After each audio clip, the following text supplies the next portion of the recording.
Marseille sont debout et rassemblés pour dénoncer ce qui se passe à l'heure actuelle, mais aussi se souvenir qu'il y a 103 ans, nous étions les victimes. Aujourd'hui, le bourreau continue de nous nier, et cela c'est inadmissible. Alors nous sommes rassemblés pour demander justice. Justice pour le peuple arménien. Justice, justice.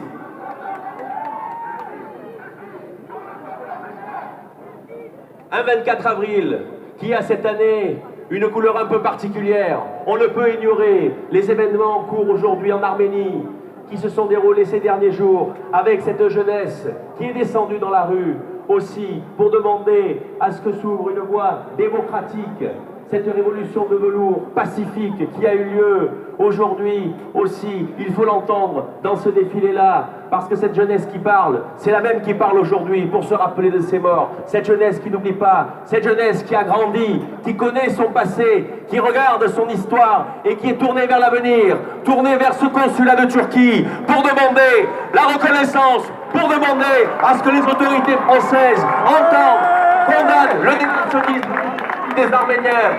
Nous nous sommes adressés déjà plusieurs fois au président de la République, Emmanuel Macron, pour lui demander de remettre un texte de loi qui vise à pénaliser la négation du génocide des Arméniens. Car c'est cela que nous demandons aussi. Deux choses, que la Turquie regarde son histoire en face, qu'elle se grandisse enfin et qu'elle puisse assumer le poids de ces morts que nous portons encore aujourd'hui.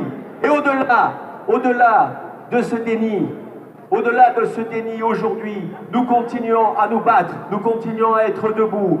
Là, à la Turquie de reconnaître son histoire et aujourd'hui, à l'État français de mettre une loi qui nous protège, une loi qui nous protège à tous face aux négationnistes, face à la seconde mort que nous devons subir encore pour tous nos aïeux que nous avons déjà enterrés et qui aujourd'hui résonnent encore à Marseille, à Paris, à New York, dans le monde entier. On commémore ce 103e anniversaire du génocide et nous sommes toujours mobilisés, toujours présents encore et nous continuerons. N'oublions jamais de rester fiers, debout et d'aller vers l'avant pour que la justice soit rendue au peuple arménien.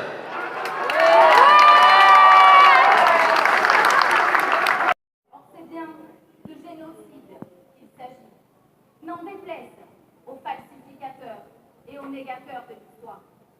Il est invraisemblable aujourd'hui que le négationnisme du génocide des Arméniens puisse être toléré sur notre terre de France. Cette France qui a reconnu en 2001 le génocide des Arméniens, mais qui n'a pas voulu pénaliser sa négation en 2012 et 2017. Aussi, après avoir subi le crime de génocide, nous subissons le crime de sa négation.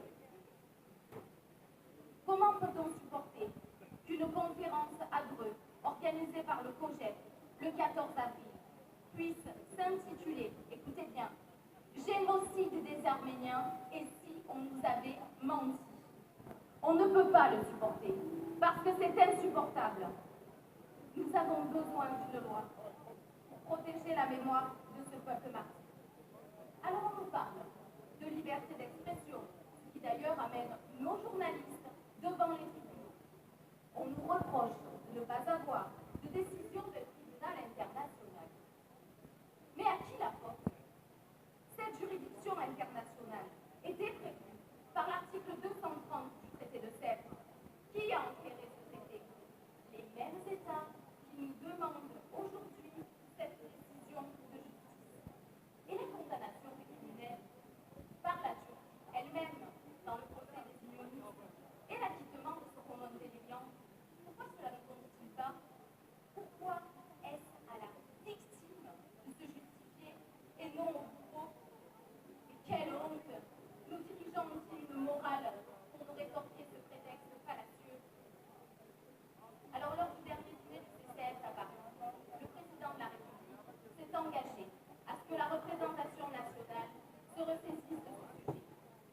Monsieur le président de la République, n'oubliez pas votre promesse, car nous ne l'oublierons pas. La loi française doit protéger les citoyens français que nous sommes.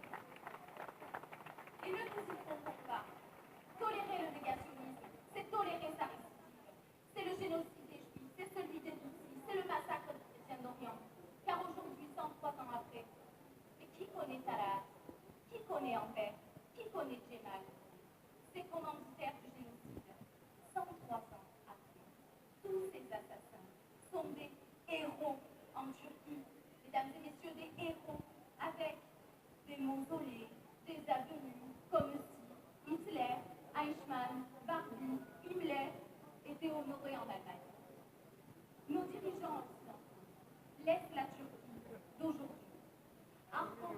même visage que la Turquie de 1915.